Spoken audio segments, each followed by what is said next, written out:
السلام علیکم ورحمۃ اللہ وبرکاتہ۔ اردو گائیڈ لائن میں آپ تمام لوگوں کا استقبال ہے۔ آج میں آپ کے سامنے کلاس 10 درخشاں اردو چیپٹر نمبر 12 لے کر حاضر ہوا ہوں۔ آج ہم لوگ اس چیپٹر کا مختصر ترین سوالات اور مختصر سوالات کو دیکھیں گے۔ بہت ہی آسان لفظوں میں اس کے جوابات دیے گئے ہیں۔ آپ ہم سے جڑیں اور صحیح طریقے سے امتحان کی مکمل تیاری کریں اور اردو کے اندر اچھے نمبرات حاصل کریں۔ دیکھیے، اس چیپٹر کے مصنف بولتے ہیں رائٹر کو۔ کس کو بولتے ہیں؟ مصنف رائٹر کو بولتے ہیں۔ تو اس چیپٹر کو لکھنے والے ہیں ڈپٹی نذیر احمد۔ کون ہیں لکھنے والے؟ ڈپٹی نذیر احمد۔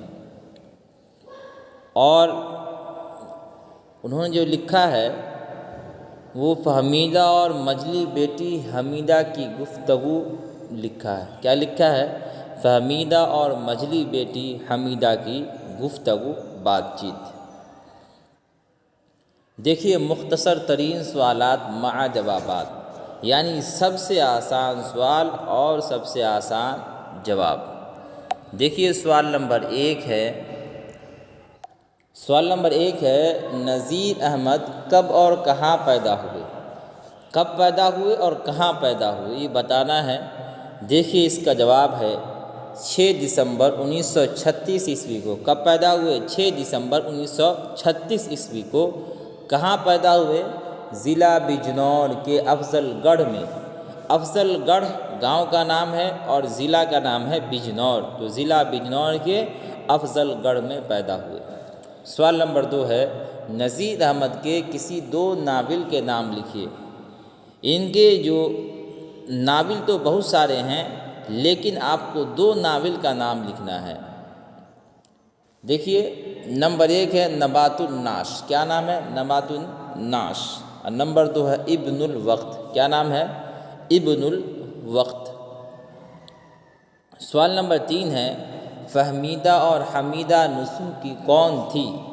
فہمیدہ اور حمیدہ نسوح کی کون تھی؟ جواب دیکھیں، فہمیدہ نسوح کی بیوی تھی۔ فہمیدہ نسوح کی کیا تھی؟ بیوی تھی، یعنی فہمیدہ یہ ہو گیا بیوی کا نام اور نسوح ہو گیا اس کے شوہر، اور حمیدہ اس کی مجلی بیٹی تھی۔ اور حمیدہ سے اگر رشتہ لیا جائے تو حمیدہ ان کی بیٹی ہو گئی مجلی، اور نسوح ہو گئے ان کے والد صاحب۔ نسوح کیا ہو گیا؟ ان کے ابو۔ سوال نمبر 4 دیکھیں۔ سوال نمبر 4 ہے نذیر احمد نے کس کی تعلیم و تربیت کے لیے ناول لکھے؟ انہوں نے جو ناول لکھا نا، وہ کس کی تعلیم کے لیے، کس کی اصلاح و تربیت کے لیے، یہ بتانا ہے۔ دیکھیے، اس کا جواب ہے اپنے بچوں کی تعلیم و تربیت کے لیے۔ انہوں نے جو ناول لکھا نا، وہ اپنے بال بچوں کی تربیت کے لیے، اپنے بچوں کی تعلیم و تربیت کے لیے۔ اس کے بعد دیکھیں سوال نمبر 5۔ سوال نمبر 5 دیکھیں۔ سوال نمبر 5 ہے زیر نصاب ناول کے اقتباس سے 2 کرداروں کے نام لکھیے۔ اس کتاب کے اندر جو فہمیدہ اور حمیدہ کی گفتگو ہوئی، اس کے اندر جو 2 کردار ہیں اس کا نام لکھ رہا ہے۔ دیکھیے، زیر نصاب ناول کے ان کے ابو ڈپٹی نذیر احمد جو ناول لکھیں، اس کے 2 کرداروں کے نام لکھنا ہے۔ نمبر 1 ہے فہمیدہ، نمبر 2 ہے حمیدہ۔ تو 2 کرداروں کے نام ہو گئے۔ اس کے بعد دیکھیں مختصر سوالات مع جوابات۔ سوال بھی مختصر اور جواب بھی مختصر۔ دیکھیں، سوال نمبر 1 ہے نذیر احمد کے بارے میں 5 جملے لکھنا ہے۔ نذیر احمد کے بارے میں کتنے جملے لکھنا ہے؟ محض 5 جملے لکھنا ہے۔ دیکھیے، نذیر احمد کی پیدائش 1836 عیسوی میں ضلع بجنور کے افضل گڑھ میں ہوئی۔ ضلع بجنور کے کہاں ہوئی؟ افضل گڑھ میں ہوئی۔ نذیر احمد کی ابتدائی تعلیم گاؤں کے مکتب میں ہوئی۔ کہاں ابتدائی تعلیم؟ گاؤں کے مکتب میں، گاؤں کے مدرسے میں ان کی ابتدائی تعلیم ہوئی، شروعاتی تعلیم ہوئی۔ عربی فارسی کی تعلیم اپنے والد سعادت علی سے حاصل کی۔ انہوں نے عربی اور فارسی کی جو تعلیم حاصل کی نا، وہ اپنے والد صاحب جن کا نام سعادت علی تھا، ان سے انہوں نے تعلیم حاصل کی۔ اور 1845 عیسوی میں پرنسپل کارگل کے توسط سے دہلی کالج میں ان کا داخلہ ہوا۔ ہم جس کو بولتے ہیں سفارش، کوئی آدمی سفارش کرتا ہے نا، تب جا کر اس کا کسی اچھے کالج میں، کسی اچھے مدرسے میں اس کا داخلہ ہوتا ہے۔ ٹھیک اسی طریقے سے یہ دہلی کالج میں جو داخلہ لیے نا 1845 عیسوی میں، وہ پرنسپل کارگل کے توسط سے، ان کے وسیلے سے، ان کے سپورٹ سے انہوں نے داخلہ لیا۔ ڈپٹی نذیر احمد کو اردو کا اولین ناول نگار تسلیم کیا جاتا ہے۔ اولین پہلوں میں پہلے ناول نگاروں میں ان کا شمار ہوتا ہے نا، ان کو تسلیم کیا جاتا ہے۔ ان کا سب سے اہم ناول ہے ابن الوقت۔ ان کا سب سے اہم ناول کیا ہے؟ ابن الوقت۔ نذیر احمد کا انتقال ہوا 28 دسمبر 1910 عیسوی میں۔ کب انتقال ہوا؟ 28 دسمبر 1910 عیسوی میں۔ سوال نمبر 2 دیکھیں۔ سوال نمبر 2 ہے، فہمیدہ کے کردار پر مختصراً روشنی ڈالیے۔ فہمیدہ کا جو کردار ہے اس پر مختصر روشنی ڈالنا ہے۔ زیر نصاب ناول میں فہمیدہ کا کردار بہت اہم ہے، بہت اہمیت کا حامل ہے۔ پہلے فہمیدہ کے مذہبی اعمال تشفی بخش نہیں تھے۔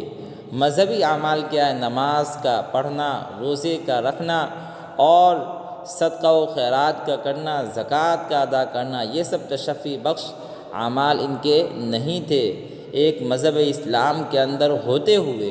لیکن جب اس کی مجلی بیٹی حمیدہ نے اپنے والد نصوح کو نماز پڑھتے دیکھ کر بھولے بھالے سوال پوچھے، کیا سوال پوچھے؟ تو فہمیدہ کے رونگٹے کھڑے ہو گئے۔ بھولے بھالے سوال کیا تھے؟ کہ ابو یہ جو اٹھتے ہیں، بیٹھتے ہیں، چپکے باتیں کرتے ہیں، یہ سب سوال پوچھ رہی ہے اپنی امی سے کہ امی ابو یہ کیا کر رہے ہیں۔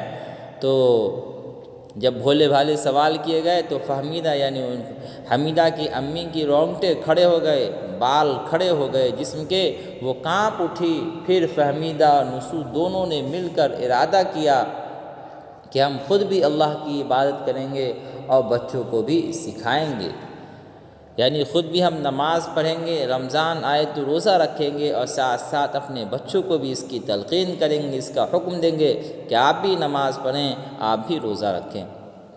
دیکھیں سوال نمبر 3۔ سوال نمبر 3 ہے، اردو کے کسی 5 ناول کا نام لکھیے۔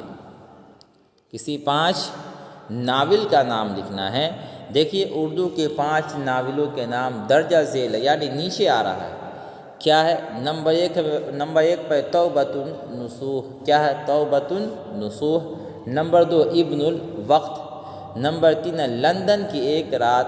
نمبر 4 ہے گؤدان اور نمبر 5 ہے امراؤ جان ادا۔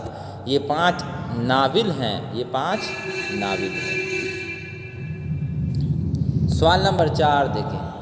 سوال نمبر 4 ہے، سر سید کے عناصر خمسہ کی حیثیت سے نذیر احمد کی خدمات پر روشنی ڈالیے۔ سر سید کے عناصر خمسہ کی حیثیت سے، عنصر کی جمع عناصر، خمسہ کے معنی 5 کی حیثیت سے نذیر احمد کے خدمات پر انہوں نے جو ادبی خدمات دی ہے اس پر روشنی ڈالنا ہے۔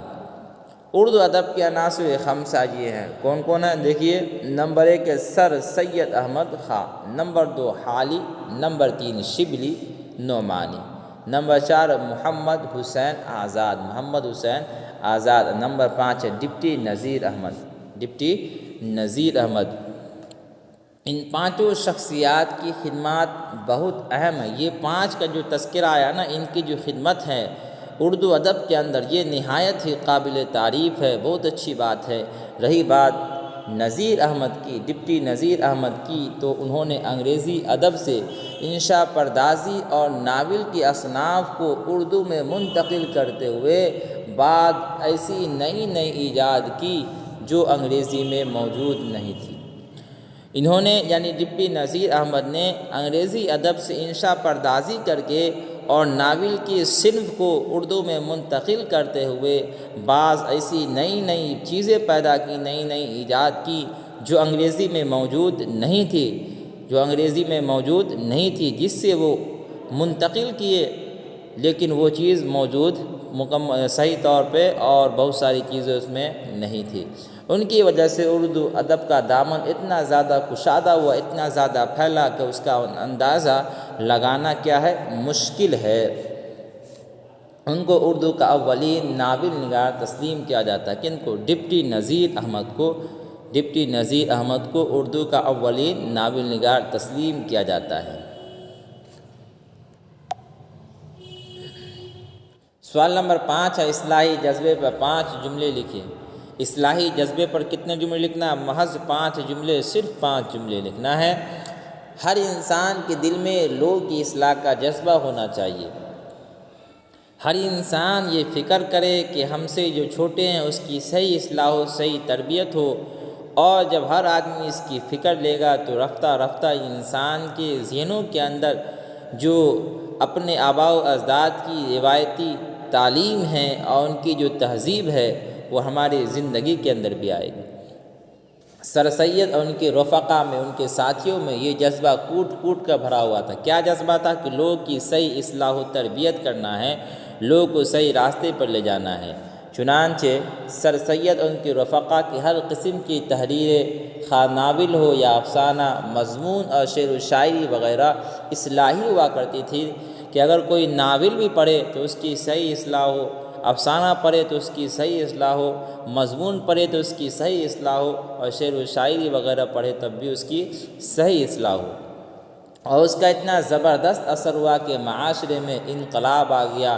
رفتہ رفتہ لوگ اردو ادب سے جڑتے گئے، کوئی ناول نگار بن رہا ہے تو کوئی افسانہ نگار بن رہا ہے، تو کوئی مضمون نگار بن رہا ہے، تو کوئی شاعر اسلام بن رہا ہے۔ چیپٹر مکمل ہو چکا۔ اگر آپ کو ہماری ویڈیو پسند آتی ہے تو آپ اسے لائک کریں، اور جو لوگ ہمارے چینل پر نئے ہیں وہ ہمارے چینل کو ضرور سبسکرائب کریں، اور اپنے دوستوں کے درمیان خوب اسے شیئر بھی کریں تاکہ ہمارا بھی فائدہ ہو اور آپ کا بھی فائدہ ہو۔ پھر ملتے ہیں دوسری ویڈیو کے اندر۔